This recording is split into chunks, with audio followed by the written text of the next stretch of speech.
first aid y'abantu abalidde obutwa.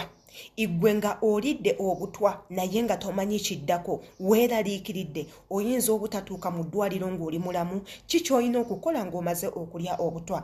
Baganda bange bangi nnyo abali e Bulaaya naddala mmwe abaana abawala babawa nnyo obutwa, bakama bammwe babaliisa obutwa, n'obeerawo ng'oli confused ng'ogamba maze okulya obutwa ki ekiddako? Bugenda kunzita mangu, wabula osobola okukendezaako ku speed y'obutwa buno bw'olidde okulaba nga tebukuttirawo oba si ekyo n'okubuvumula ng'okozesa ebintu bya waka. Hello, amanya yenze Shila Adita. Gwe wenna atanaba kuba ng'osubscribinga ku YouTube channel yange, muganda wange osubwa ebintu bingi nnyo, osubwa waaka.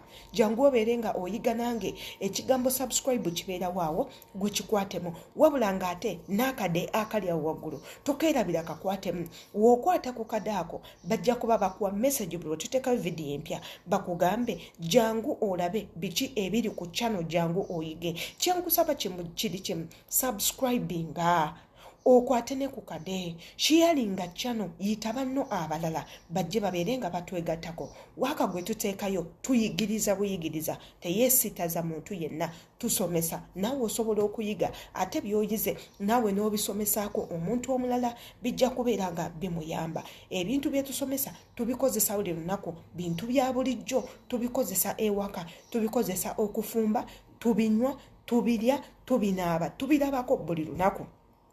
Yadde nga tubirabako abamu temusobola kumanya batya woyina bikozesa kweyamba ng'oli mu kizibu. Y'ensonga lwaki wendi era nze abeerawo baweereza amanya yenze Shila Adita. Neegataako muganda wange tubeere nga tusoma wamu, commentinga wansi, olaikinge, ate era obeere nga osharinga mu comments zammwe. Tuyigamu ebintu bingi mu shares zammwe, kituwa amaanyi okubanga naffe tuyina bye tunoonyereza okuvumbula ne tubaako bye tubatuusaako. Baganda bange, olunaku lwaleero nzize twogere ku butwa.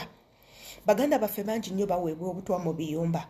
Babusobola obukuweera mu mmere, basobola obukuweera mu mazzi, yes, basobola n'obukubanga empiso, naye nga obutwa obusinga okubeera common bwe bawa abaana abakola ewaka batera bo baweera mu mmere. Naye ate katusooke tulabe bikaaki eby'obutwa ebiweebwa abantu. Waliwo obutwa nga just common poison ewaka mu nyumba nga ava mu bintu bye tukozesa nga sabuni, nga chemicals ze tukozesa okulongoosa.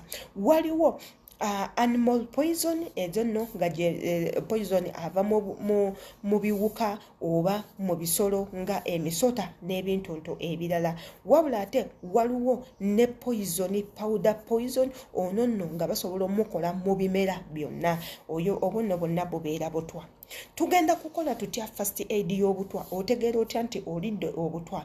Omuntu alidde obutwa abeera bw'ati: ng'omaze okulya obutwa, olubuto lugenda kukuluma, lukulumira enno ddala. Abalala mugenda funa diarrhea, abamu mutandika okusesema, abalala muluzinga body movement nga tokyasobola kutambula olw'okuba obutwa butandise okumenyaamenya ennyingo. Owulira nga tokyasobola kussa bulungi, owulira nga omutima gukubira kumukumu, abamu mufuna omusujja, abalala ne mutandika okutuuyana, abalala mufuna pain, body pain, n'obeera nga tokyasobola kuba nga owulira bulungi. Ebyo nno bw'oba olidde obutwa zeezo sayini z'osobola okulabirako. Abamu mukenenuka n'endusu ng'embwa nga tokyasobola kumira kintu kyonna.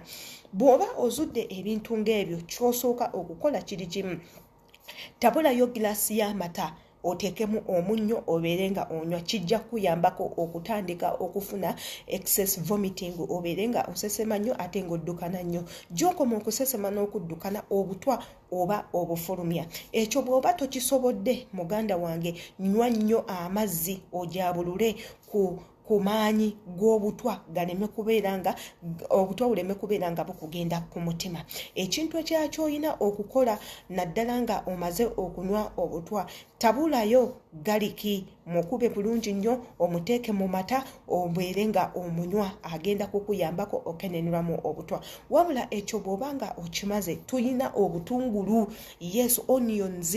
Kwata obutungulu obwo obublendinge bulungi nnyo, omale obublendinga, obuteeke mu mpataanya z'ebigere mwonna, wabula ne wansi mu ntobo mu bigere. Bw'oba omaze obuteekayo, kwata akaveera weesibe ebigere byonna naye nga otaddeko obutungulu obwo omale oyambale stocks weebake munnange bw'onooba nga olina obutwa mu mubiri obutungulu obwo bugenda kubeera nga obulina magnet ebusika obutungulu bujja kuyambako okuba nga bukunuunamu obutwa naye nga ekintu ekisinga mu bwangu ddala kwe kubanga okwata amata agali ewaka n'obeera nga ogatabulamu omunnyo ate era obeere nga oganywa ekyo kikolerawo ogenda kutandika okusesema obutwa obwo ogenda kutandika okuddukana obutwa obwo yadde buyinza obutakuvaamu bwonna naye gy'onookoma okukikola ebbanga lyonna kati kaŋŋamba obutwa obulidde leero n'otandika olunaku lulamba ng'okola ekyo ekintu kyonna bw'ogenda emmanju bw'oddukana nga naye teweerabira kunywa mazzi ddukana nga w'onywa amazzi sesema nga w'onywa amazzi osobole okuba nga weekamulamu obutwa obwo bwonna busobole okuba nga bukuvaamu amannya nsigadde yenze Shila Adita ebyo byonna we biba biganye ng'okyalina obulamu osobola okukwata essimu n'okuba kye bayita emergency call ezo zonna zibeerako ku ssimu zaffe zonna yes emergency call ey'okulaba nti nno otaasibwa mu bunnambiro ddala ate ne bakuba nga osubscribinga jangu osubscribinge embeera yo obatuusaako ebyo bye musinga okwagala embaagala nnyo